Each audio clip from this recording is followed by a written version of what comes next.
اس ایمان کو تقویت پہنچانے اور اللہ سے جڑنے کے لیے نماز ہے کہ نماز پہلی امتوں کو 2 نمازیں، ہمیں 5۔ پہلی امتوں کی مسجد کوئی نہیں، ہماری مسجد۔ پہلی امتوں کی اذان کوئی نہیں، ہمیں اذان ملی۔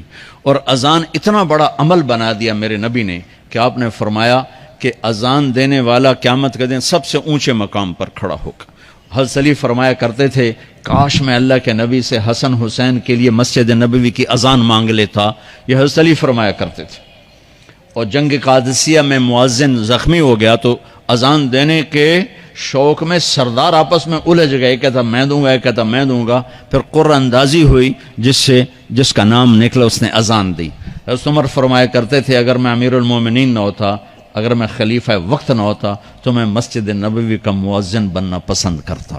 کسی کو اذان نہیں ملی، ہمیں اذان۔ پہلا مؤذن بلال بنا، پہلے مؤذن اللہ نے بلال کو یہ عزت عطا فرمائی۔ دنیا میں یہ ہے اور آخرت میں یہ ہے کہ میرے نبی نے فرمایا کہ جب جنت میں جانے کا وقت آئے گا نا تو جنت کی میرے لیے سواری لائی جائے گی، میں اس سواری پہ بیٹھوں گا تو اس کی جو وہ رسی ہوگی نا وہ ایسے نیچے گر جائے گی، یہ نیچے گرے گی۔ اس رسی کے یعنی اس کی جو لگام ہوتی ہے نا وہ نیچے گرنے کا مطلب ہے یہ ایسے نیچے گر گئی۔ اب نیچے گرنے کا مطلب ہے کہ اس کی ڈرائیونگ میرے نبی نے نہیں کرنی، کوئی آنے والا ہے، کوئی ڈرائیور آنے والا ہے جو رسی پکڑ کے چلے گا، کوئی کوچبان آنے والا ہے جو اس کو پکڑ کے چلے گا۔ رسی کا گرنا ایک انڈیکیشن ہے کہ کوئی نصیب والا اب آئے گا۔ جب آپ کی سواری کھڑی ہوگی، رسی نیچے ہے، تو اب سب کی گردنیں ایسے ہوں گی، کون سب قیاس کر رہے کون کون کون۔ اللہ کی طرف سے اعلان ہوگا بلال کو بلایا جائے، بلال بلال۔ تو بلال آپ کی سواری کی لگام پکڑیں گے اور آپ نے فرمایا کہ سب سے پہلے میں جنت میں جاؤں گا اور بلال میرے ساتھ ہوگا، میری سواری کی لگام پکڑے ہو جائے گا۔ تو ہمیں اذان ملی، کسی امت کو اذان نہیں ملی۔ ہمیں 5 نمازیں ملی، کسی امت کو نمازیں نہیں۔ 2 نمازیں، ایک فجر کی 2 رکعت، عصر کی 2 رکعت۔ باجماعت نہیں، ان کو اپنی کتاب یاد نہیں، ہمیں قرآن یاد ہے۔ میرے مدرسے میں ایک بچہ اب ماشاءاللہ امریکہ میں وہ پڑھا رہا ہے، اس نے 30 دن میں قرآن یاد کیا۔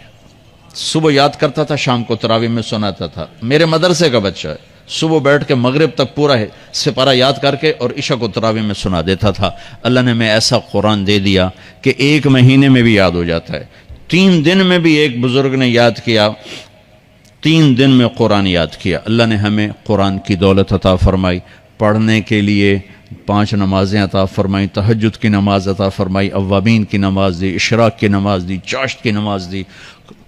نماز کے کتنے دروازے کھول دیے۔ اور میرے نبی کی آخری نصیحت تھی میری امت نماز نہ چھوڑنا، نماز نہ چھوڑنا، نماز نہ چھوڑنا۔ اور اس 14 صدی میں کوئی موقع ہے نماز چھوڑنے کا تو وہ میرے نبی کے نواسے کی کربلا کا ہے کہ جب ظلم بھی انتہا پر تھا اور مظلوم بھی اپنی آخری حدوں پر تھا، اور کائنات نے نہ ایسا ظلم دیکھا، نہ ایسے مظلوم دیکھے، نہ ایسی پاکیزہ ہستیاں دیکھی، نہ ایسے درندے دیکھے۔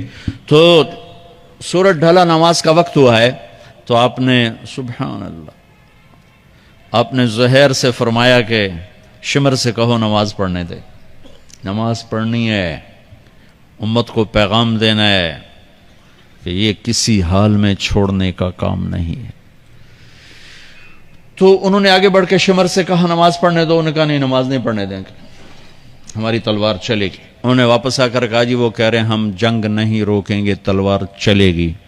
تو پھر یہ نہیں فرمایا اچھا چلو ٹھیک سر دیو، فرمایا اچھا آدھے نماز پڑھو آدھے جنگ کرو۔ آدھوں نے نماز پڑھی، آدھوں نے جنگ کی۔ پھر انہوں نے جنگ کی اور پہلوں نے نماز پڑھی، اور عصر سے پہلے سب کے سر کٹ کے نیزوں پہ چڑھ گئے۔ یہ وہ ہستیاں ہیں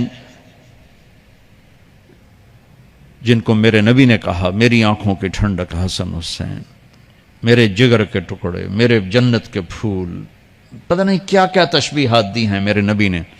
اب جنت کے نوجوانوں کے سردار حسن اور حسین۔ اور پھر نماز نہیں چھوڑی۔ ان کو جنت کی بشارت تو ماں کے دودھ پیتے مل گئی تھی، کربلا کی وجہ سے نہیں ملی سرداری ان کو، وہ تو ان کے سر کا صحرا ہے الگ۔ ان کو سرداری جنت کے ملی ماں کا دودھ پیتے ہوئے کہ جنت کے نوجوانوں کے سردار ہیں حسن اور حسین۔ نماز نہیں چھوڑی میرے عزیزو، نماز نہ چھوڑ۔ اللہ کا شکر ہے، میں آپ بچوں کو دیکھ کے مجھے اپنا کالج کا دور یاد آ رہا ہے۔ ہمارے دور میں ایک نعیم الدین صاحب گورنمنٹ کالج لاہور میں تبلیغ کا کام کرتے تھے، اور وہ اکیلے ہی نماز پڑھتے تھے، کوئی نمازی نہیں ہوتا تھا، اور کسی لڑکے کی داڑھی نہیں تھی، کسی لڑکی سوا سے ایک نعیم الدین کی۔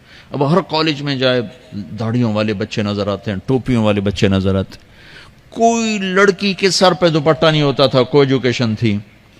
اب لمز جیسی یونیورسٹی میں بھی لڑکیاں پورے برقعے میں ہوتی ہیں، حجاب میں ہوتی ہیں، نقاب میں ہوتی ہیں۔ جہاں برائی کا گراف اوپر گیا تو نیکی کا بھی اوپر گیا، جہاں برائی کا لیول اگر بڑھا ہے تو نیکی کا لیول بھی بڑا ہے۔ اتنا بڑا میری نسل کا مجمع اللہ کی بات سن رہا ہے، یہ اس دور میں کوئی تصور نہیں کر سکتا تھا۔